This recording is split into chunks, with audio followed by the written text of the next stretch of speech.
station!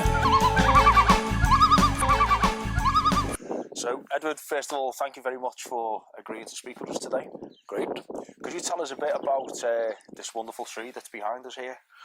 Well, the famous yew tree at Discoed is reputed to be one of the three oldest trees in the UK. The experts argue over its exact age. Some say it's 5,000 years old. We've got a certificate, as you've seen in the church, which authenticates that day. Others, a little more conservative, feel it's probably only 3,000. But in any case, it's pretty ancient. And it was here before the Romans came to England. It was here before Christ was born in Bethlehem. And, you know, I like to believe that it was still here when they were building the ancient pyramids in Egypt. So for me, it's a really graphic link with the past. And I just feel it's exciting to be living, as I do next door, on a very ancient site, which is beyond our comprehension in some ways, and will be here long after we've gone. And that gorgeous, magnificent yew tree, which looks so stable in all weathers, it just gives you so much confidence that you are part of a pattern which is beyond our own comprehension. That, I think, makes it exciting to be part of something like that. And I like to think of all the other people who were our earlier neighbours who were here 400 years ago. Did they feel the same way? They probably had no idea that we'd be here 400 or 500 years later, still talking about what for them was an old tree after all. Yeah. Wasn't it? Yeah, definitely. So when we first drove into the valley before, I mean, there's a presence about the place, isn't there? You can see the church at the top of the hill, and this massive tree. It's amazing how many times we find in the visitors book people from all over the world, Japan, Finland, South America, Spain, wherever. And it's amazing how many times in the comments column they put, "This is the most peaceful place I've ever found."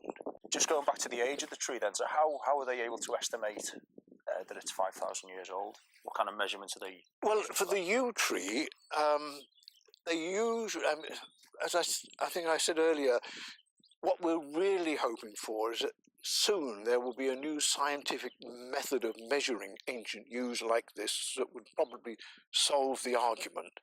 But at the moment, most estimates are made on the girth of the tree. Now, you go round the bottom of that tree and it measures 37 feet in old money.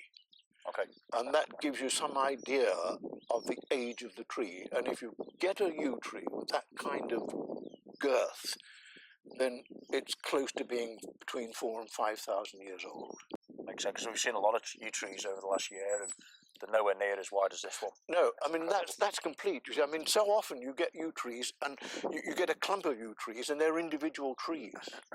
And that, I think people make the mistake of aging a tree. Because this is a solitary yew tree on it, it wasn't part of a yew tree grove. Yeah. It's a solitary tree. How it came to be there, who knows? You know, was it dropped by a bird or a dragon or a wolf or something? You know, something planted that tree there all those years ago, and it's gone on growing. So, is it right that these churches were built next to yew trees? I think that's a usual concept, and I think that's true. I think that because it was considered to be a sacred site in the first place, you know, whether you go back to pre-Christian times when there was this greater relationship between man and nature, and the yew tree was considered a sacred tree. I mean, and so churches naturally grew up, I think, where there was already a yew tree, because the yew tree, for them, was proof that they were already building on something that was already established there beyond their own understanding. And there is undoubtedly, because I live next door, I can see this church 24 hours a day. I can come over at midnight if I want to and sit in it. I can come over at 6 o'clock in the morning if I want to. And all the time, you never get the feeling that you're going into an empty building. There's always a presence, and that I think people who are not necessarily religious feel it, because they stop and talk to me sometimes, and they say, "I've just had the most extraordinary feeling in that place." We can't explain it, but I believe that deep down in the soil of this place, there is something which creates that kind of atmosphere. It's deep-rooted. Yeah, that's right. Yeah, and so I think that it's a great privilege to be able to be part of a little community like this, which, in all its various ways, we all come from different walks of life, different parts of the country, and yet we're all here, and we're used to, and we like to get round this yew tree on the summer solstice. And when the sun is setting down over on Lytton Hill on the longest day of the year, gather round the yew tree and raise a glass to the yew tree's health. We keep it going. We'll have to come for that. and so, in a way, you know, I don't like the way in which sometimes the word pagan is used as a derogatory, in a derogatory sense. I think one should respect the pagans, because they were trying to establish something greater than themselves, a relationship with something spiritual, without knowing it perhaps before Christianity. I mean, even before Christianity, men had a need for some kind of religion or faith. They found it in nature and in the yew tree. And if pagans come over here, as they sometimes do, to worship the yew tree, that's fine. Yeah. Because they're worshipping the spirit of creation. The yew tree is just another specimen of creation, as we are. And it's been here a long time, and so you have to respect it. I think it goes beyond argument. It really goes down to being a deep-rooted feeling in each person as to what they believe about it. Okay. And you were telling us before that you get quite a few visitors that come here. Yes, yeah. Describe, you were saying about the guys that came around. Oh yeah, that was one lovely occasion. I was wondering what was going on. A group of people gathered around I just thought they were going to have a picnic in the churchyard. Why not? And then I suddenly realised that certain rituals were going on. They were lighting little fires, and I could see smoke swirling up, and I realised then they were probably incense sticks or something. Then they started making presentations to the yew tree. Okay. 5 apples, 5 bananas, 5 bread rolls, 5 bars of chocolate, and so on. And then they joined hands and went in very slow motion around the yew tree. And I thought, they're actually worshipping the yew tree is their god, and they're worshipping their god. And that was okay. I mean, they found something greater than themselves. Yeah. That's what we're all looking for, I think, isn't it? And then when it was all over, they picked up all their stuff and they went into the church and they signed the visitor's book. I'm not going to tell you where they came from, but they were a genuine, authentic pagan society. Okay. And they put little tea lights all along the altar rail, and they went home. And I thought, well, they've made their pilgrimage to them. I mean, it was their Mecca. You know, and I just thought it was wonderful. And sometimes we get people come along and they'll probably tie a bow of yellow ribbon on the tree, and they'll sit there for an hour. And they're probably remembering someone who was very dear to them. Fine. Yeah. I think that between the spire and the yew, there is a world that we can all enter and be enriched by. And you come away from it a different person from when you entered it. And I think this juxtaposition of the man-made and nature's creation is a wonderful marriage of the material and the immaterial, of what is known and unknown. And in some ways, I hope they never find the exact age of this yew tree, because I think it's a mystery.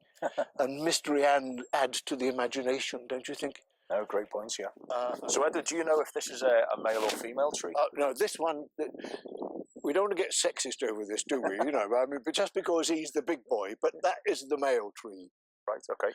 And the one over there in the corner of the churchyard, which is just over 2,500 maybe years old, that's the female tree, and that every year has a wonderful crop of yew berries on it.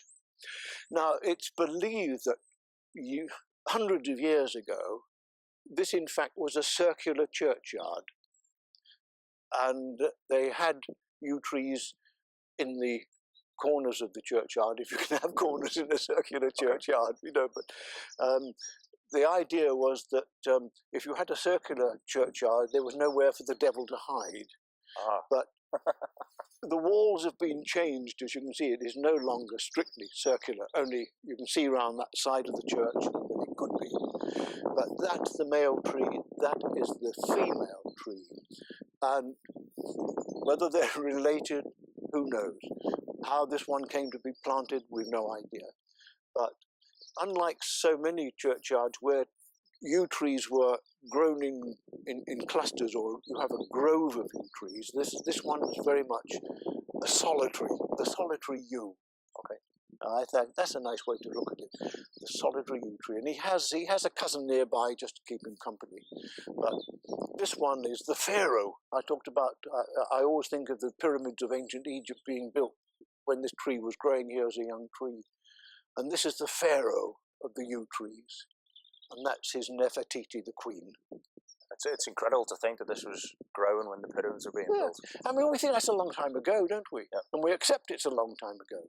So why can't we accept this is a long time ago? They were contemporaries. We're only here for a few minutes, really, aren't we, in the scale of things? We just make the most of them while we're here. And I think that when I stand here and I see the sun go down over there, and I see the sunrise here over there in the morning, over midday, it's right above the head. Wow, you know, it's a terrific feeling. You somehow become even more aware. You don't become insignificant because of that. You become more significant because you feel part of this great universe. That's what I find exciting about it.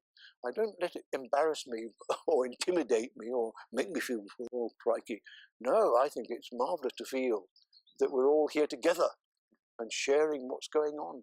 And, you know, okay, yes, we've put men on the moon. He might have had a laugh at that. But did that years ago. And who knows what's going to happen in the future. But I just believe that that's such a healthy tree. It'll be here for a long, long time.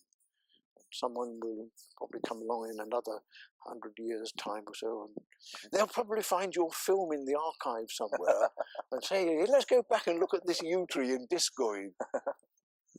Gosh, won't it be awful if they come back and find we're in the middle of an industrial estate? I hardly think that will happen. If it does, I'll have gone long by then. But when the sun's going down, and you get the marvellous light on this old tree here, and the colours in the bark.